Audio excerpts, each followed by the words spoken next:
talking to him.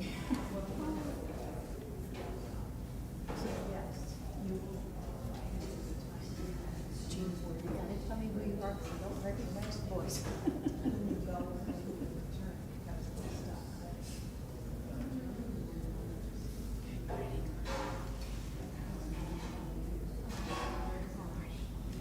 have to go up and say hi to your friend. Pardon? You'll have to go up and say hi to your friend. Okay. Larry Gillick is here. Oh.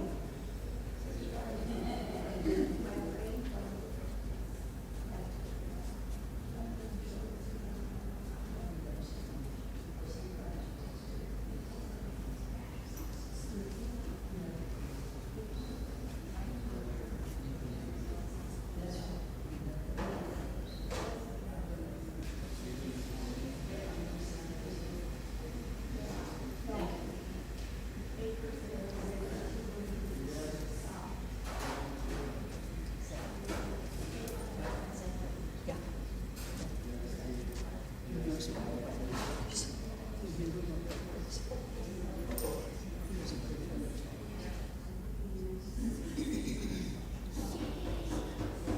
You're getting better. Yeah.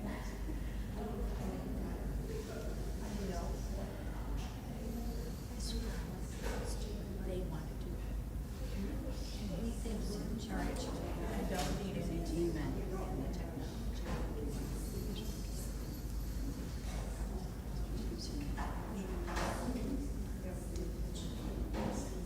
Well, it has.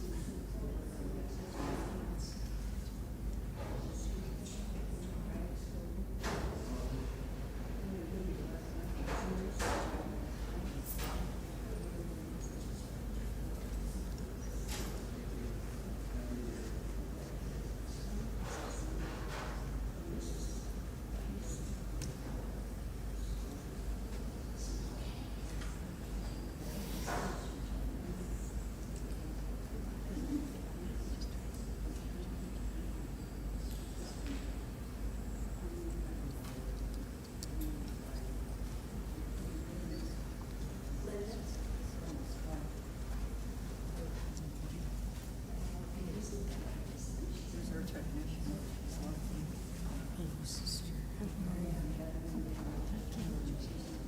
So he's just like going up and do it all the way.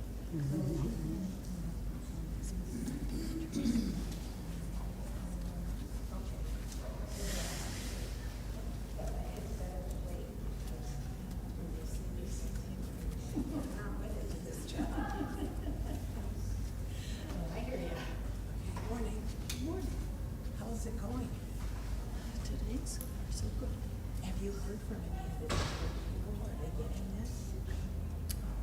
Mary Karen Joy knows where she is. Is she in the city? No, Oh. I don't know whether she's in Florida with her friend, Bernie, or up in Detroit. But she emails me every so often saying that was a good session or whatever. Oh, okay. So she's getting it. Okay. James told me.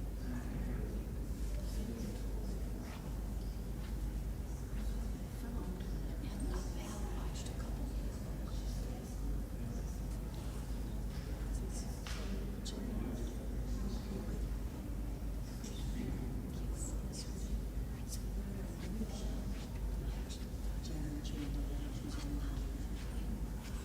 You do that with Peregrine, you'll notice, and there's usually a good talk. She says she was going to do it.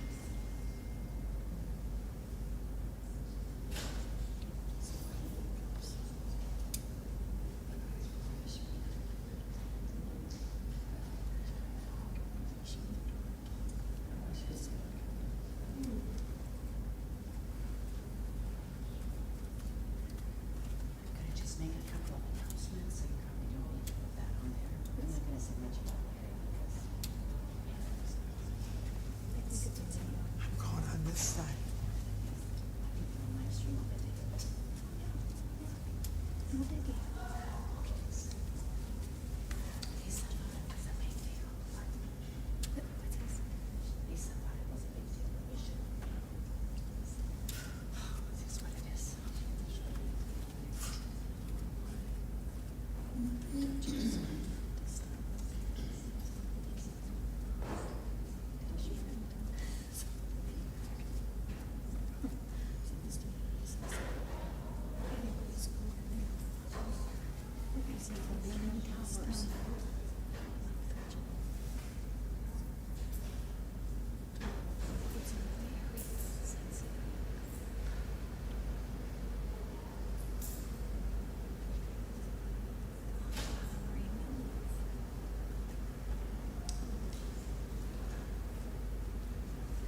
Good morning, everybody. I don't think Father Gillick needs much of an introduction. Jesuit from Creighton University. We've been very blessed to have him come to our Servite Chapel and speak and do retreat days and preside at liturgy and all kinds of wonderful things, and I'm sure that's true for the Mercies as well. So we're just very blessed that he was able and flexible to be our substitute today for Father Dave, and I know he's got a lot of wisdom, Father Larry does, to share with us, so we're very blessed to have him with us. Just a couple little reminders. We don't have any Eucharistic ministers yet for today, so if you please check the sign-up sheet back there and help us out, that would be great. Also, since Father Dave is not here, it seemed like a great opportunity to sign a little card for him. Thank you. So it's on that table where we have all the sign-ups. So if you haven't done yet, take a little time to do that. Thank you for being here. Father Larry, we're glad to have you, and it's all yours.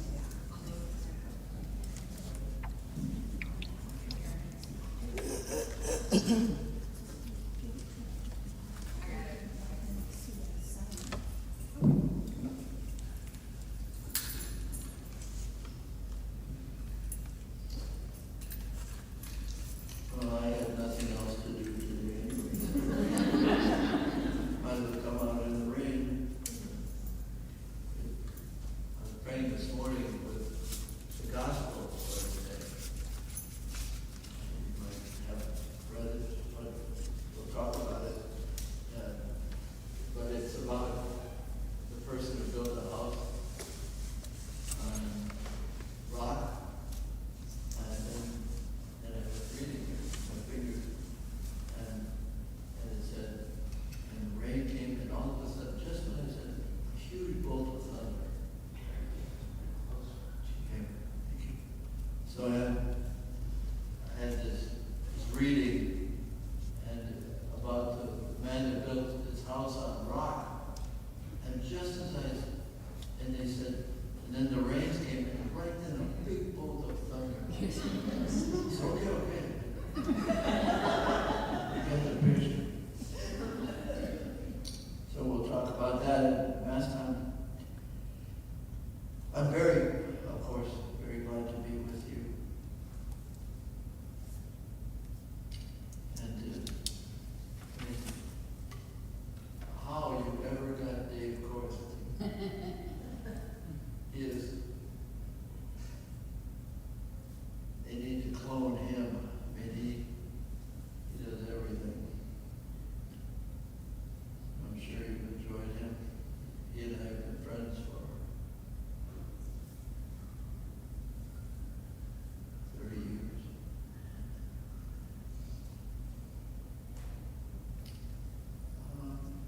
And he told me what he was doing, taking you through different stages of life, responding, reacting. And maybe that's a good place to start. The difference between, there are some polarities. What's the difference between getting and receiving? Okay, that's one. Getting and receiving. What's the difference between responding and reacting? And how do those go together? How does receiving, responding differ from getting and reacting? And I don't want to go through it all, but just what does that mean in our lives? If we're saying in our theology and spirituality that God is infinite giver and finder, if that's our theology, just as you know, this spirituality has to stay faithful to theology. And if you don't like your spirituality, you might want to change your theology. People do that. We don't like that, so we'll start our own church. And so, as religious, believe it or not, we can do that. theology to fit our selfish spirituality. I don't like that, so I'll change what I think. Which is a natural human thing. But if we believe that God is the initiator, the outgoer, the finder, if we believe that, then what is our dignity but to be receivers and responders? Getting, how does getting differ from receiving? I think getting is about me. What did I get? What did I get out of that? What did you get for Christmas? What did you get? It's about me. Possessing. Receiving is in preparation to be distributing. Yesterday, I'm teaching a course at the university, and there's 11 people, and 2 of them are from the United States, and the others are from Africa and Vietnam. And a Vietnamese sister was passing out Vietnamese candy, which is sugar and salt together. It's unusual. It's very good. And I received it, and enjoyed it. And then she gave me some more. And of course, Sister Joan picked me up this morning, so I said, "You want a piece of candy?" Because it's a natural thing. What you have received is not yours. What you get is yours. What you receive is in preparation to be distributed. And responding is personal. Reacting is impulsive. What was it? And it's okay, reacting, impulse, but now we're all older, and I remember, maybe you had the same thing, when we were novices, one of the first things we were told was modesty of the eyes. And for a person who was blind, that was pretty easy. Stay awake. But modesty of the eyes was to be less instinctual. Let a noise be a noise. I don't have to know. It was about nosiness, inquisitiveness. Is what just happened going to have some impact on me? So, so then I twisted that to modesty of the ears, which really helped to let, I mean, I'm so hearing sensitive, to not be governed by instinct. That's what that was about. To be more reflective or receptive. So, modesty, custody, whatever term we used, it was about not being so nosy, which is not easy for nosy people, but to let things happen. Maybe reacting instinctively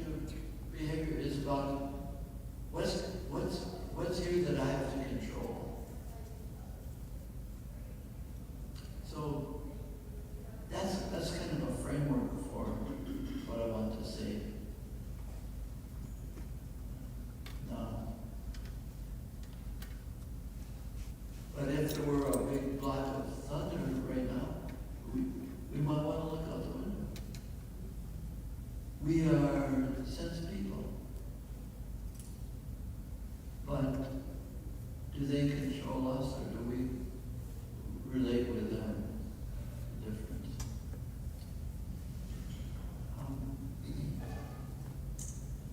What I want to do to help you pray this morning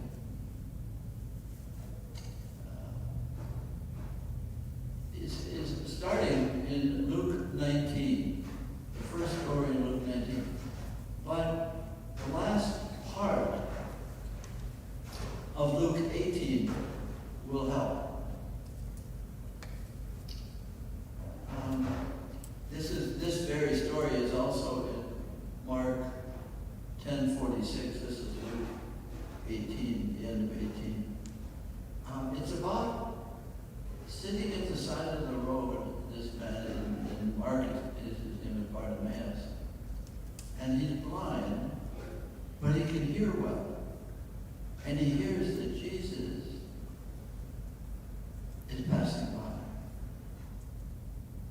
And which is a very important reality that Jesus, especially in Luke's gospel, Jesus is always going somewhere towards Jerusalem, always moving. In a way, his home was on his back. Wherever he was, that's where his home was. That's where his home was. So this blind person who's blind, shouts, "Have pity on me." And then the famous scene in both Mark and Luke, Jesus says, "What do you want me to do for you? What do you ask of me that I can give you? About what truth in you moves you to tell me? Are you honest and humble enough?" This is very important in prayer. What's your truth?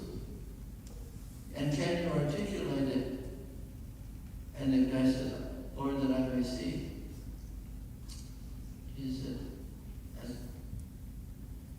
in John's gospel, it's a beginning, it's daytime, and the apostles, disciples of John the Baptist follow Jesus, and Jesus says, "What are you looking for? What's your truth?" Jesus is saying, what can I do? Do you know what I can do for you? Do you know yourself enough to know what you're asking for? So they say, where do you live? Jesus said, "You come and see." Come and see. Which in God's gospel, of course, is always in the brightness of day. Bad things happen in the night, but good things happen in the daytime. And in John's, you can read at the beginning of John 1:35.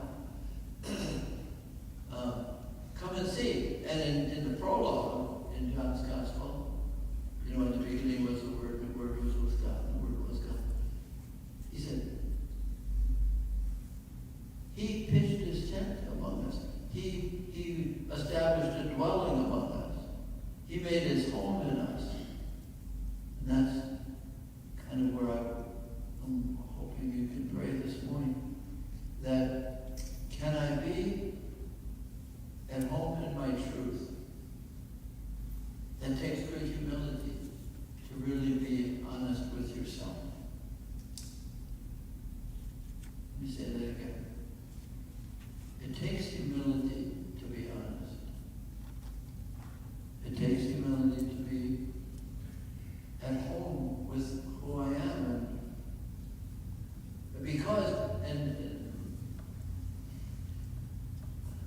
many people are always wishing they could have a better home. And they look around and those people, they really have a nice home. I'm going to give you one of them. There's a human discontent with our dwelling place.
and stuff was underlined. Get rid of stuff. And so it was fun to I haven't worn that shirt in 5 years. I can get rid of that stuff. And all kinds of stuff. And it was wonderful to bag it up and take it down to Francis' house. So those of you who have moved recently, letting go of stuff. Place, comfort, the usual, room, always, people, rooms of other people, dining room, chapel. You get accustomed to it. And it's a comfort.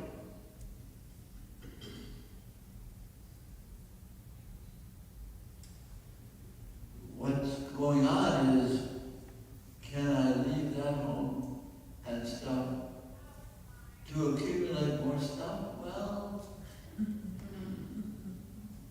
Well, something new at least, and to see it. That's the first part that I wanted. Can I have a modesty of the eyes, a sensitivity to see not just things, but possibilities. I only want to see what comforts me. I only want to see the old. C.S. Lewis, in a book, many of you probably read Screwtape Letters, where Uncle Screwtape is writing to his nephew Wormwood, 2 devils. And Screwtape writes a letter his first letter to Wormwood, and says, above all, keep impressing upon them the necessity of the familiar. Because to move takes receptivity. I don't got it anymore. I gave it away. What I give away with this hand, I receive with the other hand. Or not. So that's a way of seeing. Come and see in the light. Lord, that I may see. What do you want to see? Why do you want to see? In Mark's Gospel, Bartimaeus follows Jesus. He saw Jesus.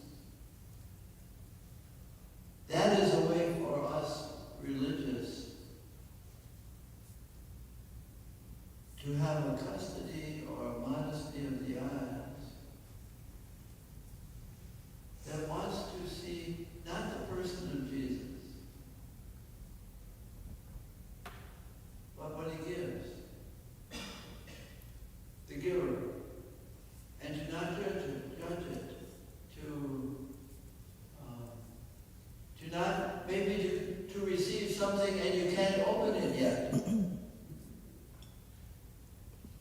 And to assume that you know it even before you unwrap it, or no. To see that sometimes it takes time to unwrap the gift.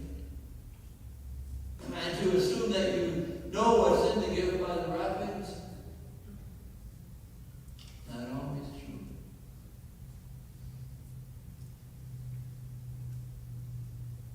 I had a friend, a religious sister friend, and she really wanted to learn how to play the guitar.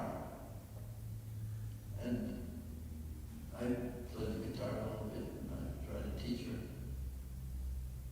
But it was hard for her. So for Christmas, another Jesuit and I went out and got a box that guitars come in.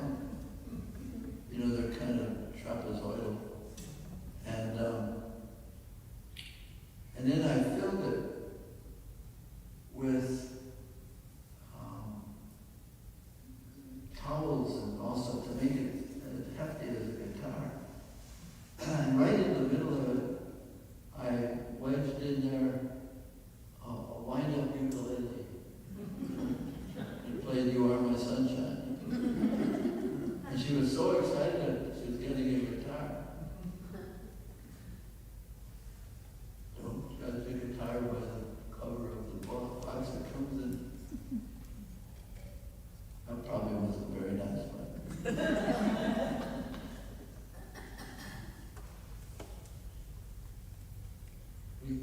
part of grieving, stages of grieving, is letting go gratefully.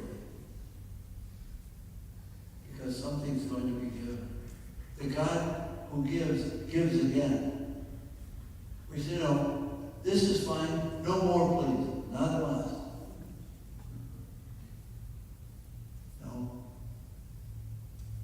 He gives, ever gives. He comes, ever comes. So to be patient helps grieving.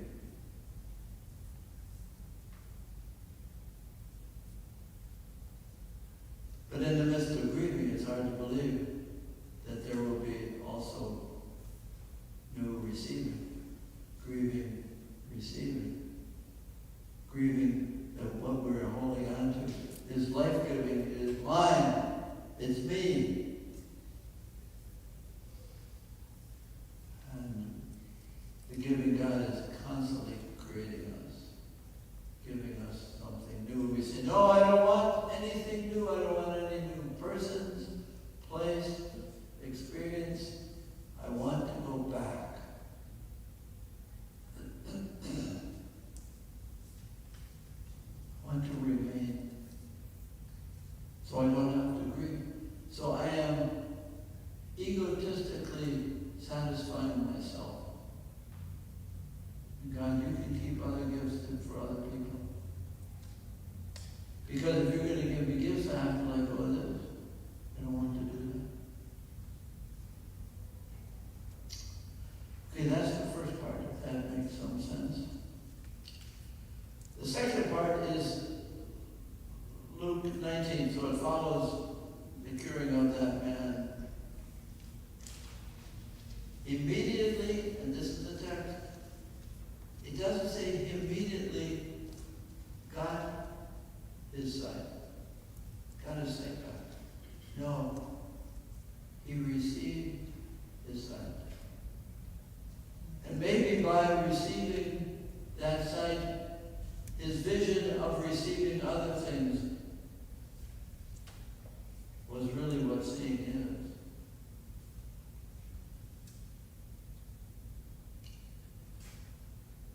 Faith is a way of seeing. Seeing is not a way of faith. And so Jesus calls us every day, every moment, to be receptive, grateful, not grabby, possessive, responsive, not distinctive. So maybe it is a modesty of the heart that allows the heart to both humanly desire and spiritually receive. But now to Luke 19.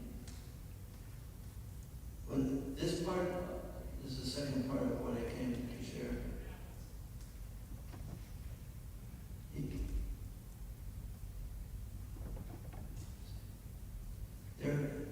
There's a Latin word, agredior.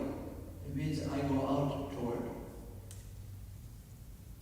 Well, incidentally, it should tell you this. I deal with a lot of students at Creighton, and I run with them in the gym, and I listen to them, and I correct their pronunciation and their English. And a person who does that is called a curmudgeon. And I am a curmudgeon, and they know it. And so I have a running shirt that says Creighton, and I take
Towards.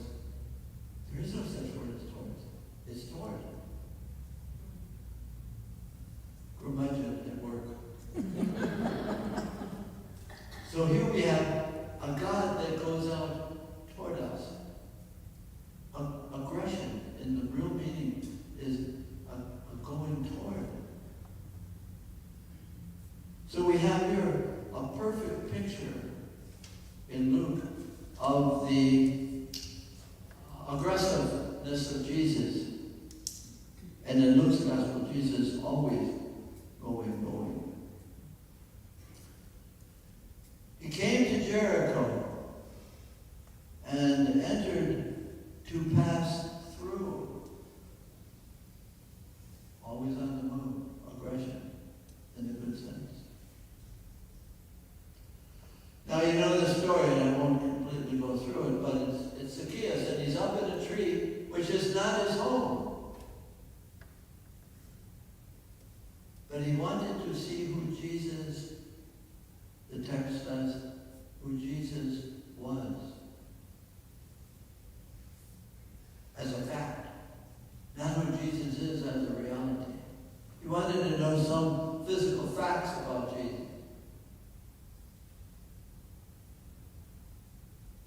Jesus, as the outgoingness, the aggression of God, looks up and says, Zacchaeus, you come down out of what is not your home and come down here because I must, I want you to pray with that word, I must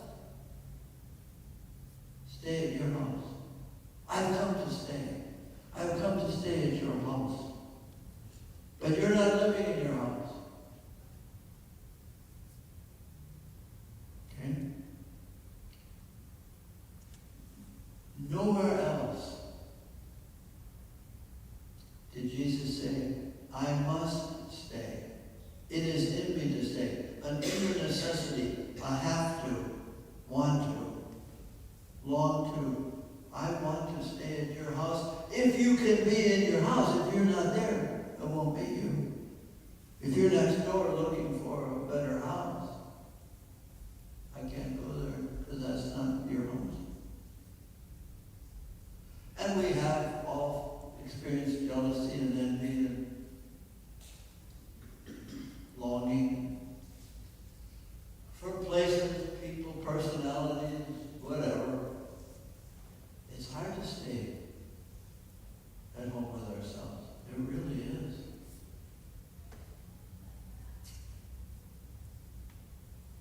And that's something to pray with. And maybe it's another form of grieving that I grieve that I am me. I wish I were. That's another one in my little paper. The difference between subjunctive and indicative. If I was a rich man, to be a sin. No, it's if I were. It's contrary to fact. To be an English teacher is really a curse. And to be an English teacher that can't see but listens to everybody. Keep my mouth shut.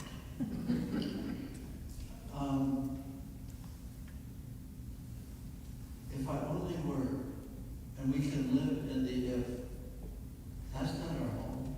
Our home is in the indicative, is, am. And Jesus says to Zacchaeus, you're living in the subjunctive, I'm calling you to the indicative. You want to grab a hold aside of me, I want to give you a relationship with me.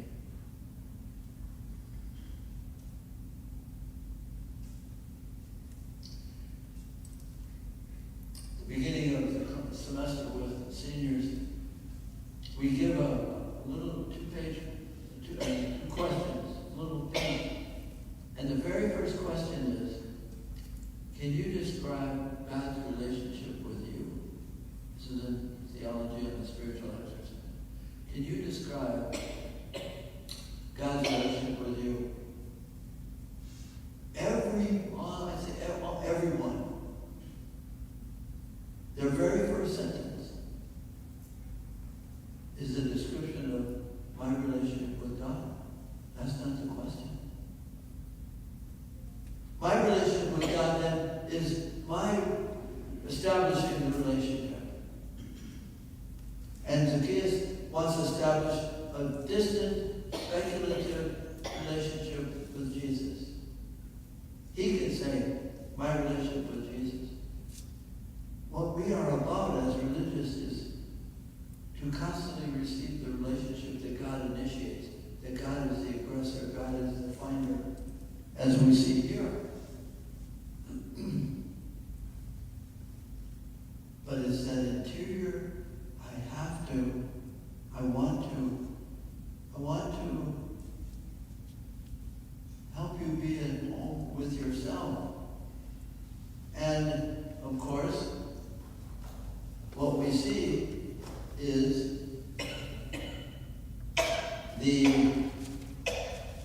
I must stay at your house. I must. And so he comes down quickly. Now the people around him don't like that. They don't like Jesus. Satan doesn't like, the evil spirit doesn't like us to be at home in the house where he dwells with me. He takes his place in our house, in our creation. He says, will you please stay at your house?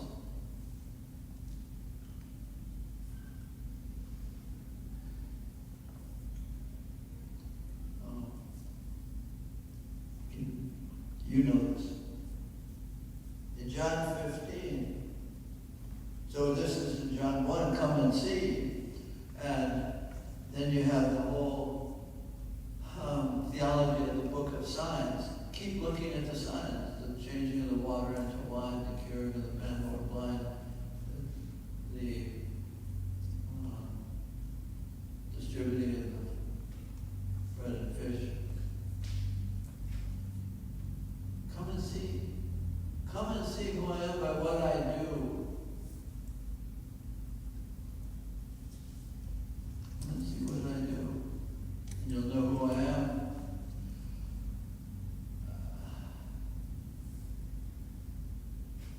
Zacchaeus saw Jesus and then was able to see himself.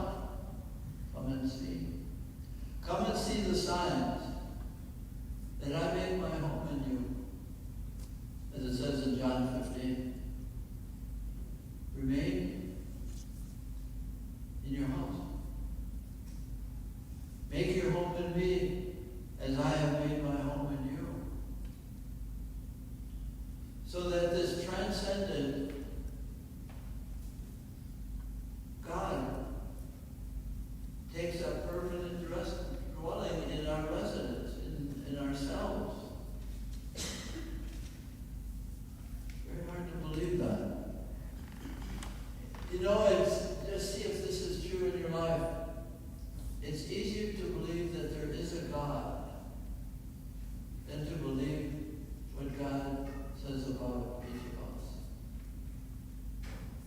The transcendent is easier to believe, the immanent, the indwelling inside this person, this human, this earth person, this discontent. Part of spirituality, boy, this is so true. Part of spirituality has to be discontent. You call that longing, yes? Longing. But we're discontent. So we don't have it all.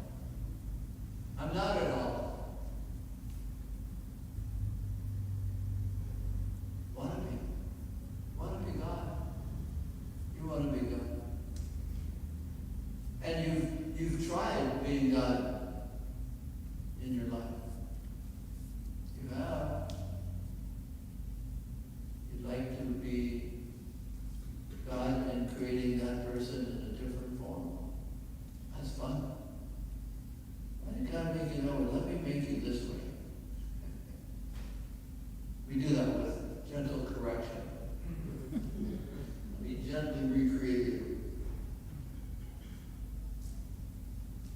We'd like to be God.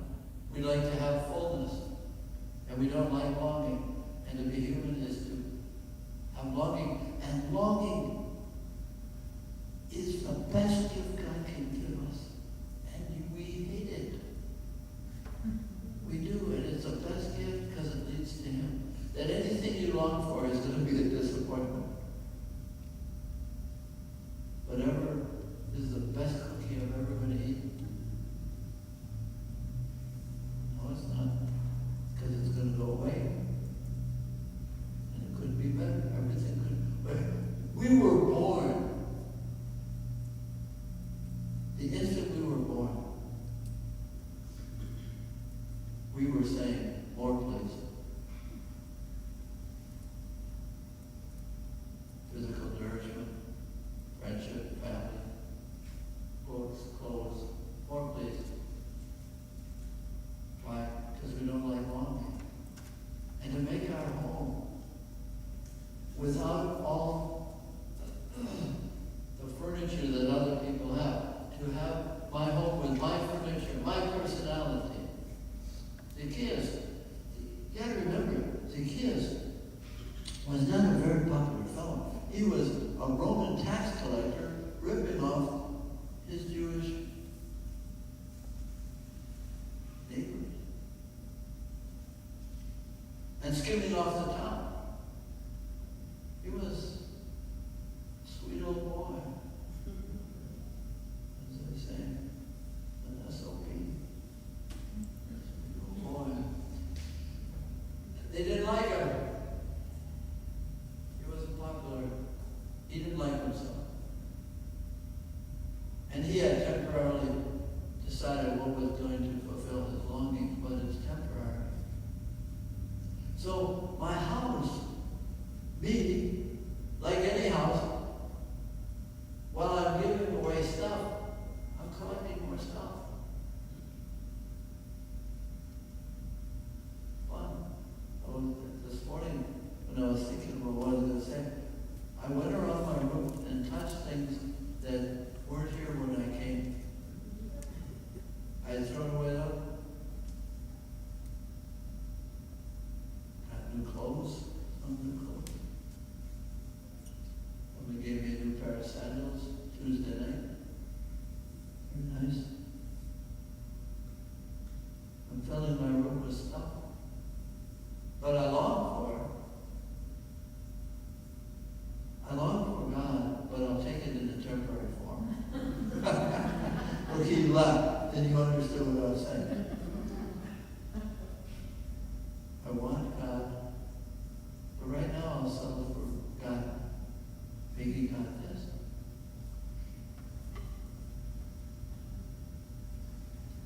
And our prayer this morning, leading to the Eucharist, is that, sorry about that. Jesus is going to say to us at the Eucharist, I must stay at your house today. I will always want to stay at your house, because your house is my house. Mikasa Sukha. I have made you, and I dwell in you. And I know you want to get things, but I'd like you to receive them. I'd like everything to be relational and not ego-centered, possessive. There's another one in my book, in my little. It's, what's the possessive in the name of a person who ends in S? Is it S apostrophe? Or is it S apostrophe S? And I delight when people say, yeah, he was Jesus' friends. No, it was Jesus' friends. Yeah, but you kind of put the possessive. What's the difference between possessive and being gratefully receiver?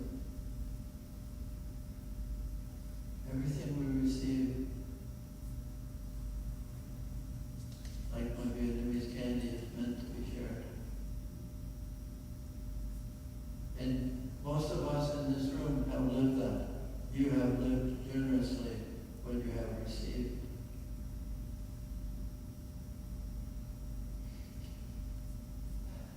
Now in our older years,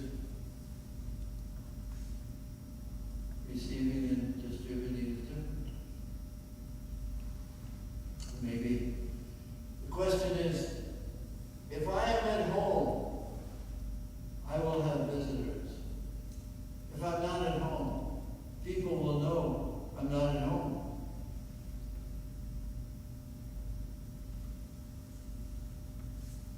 They won't visit me. That's really true. People who are at home with themselves, especially because they let Jesus make his home with them, those people are very welcoming. Those who are not at home with themselves are next door, looking to be a better house. Well, that's the allurement of the evil spirit. More please. Different please. More make please. And Jesus said, I want to stay at your house. You, your individuality, your history, your size, age, health. I must stay at your house. I want you to know that I am already there. Make your home with me in it, as I make my home in you as you are. That's what I came to say. Make your home in me who is already in your house, so that you can make your home where I live with you. So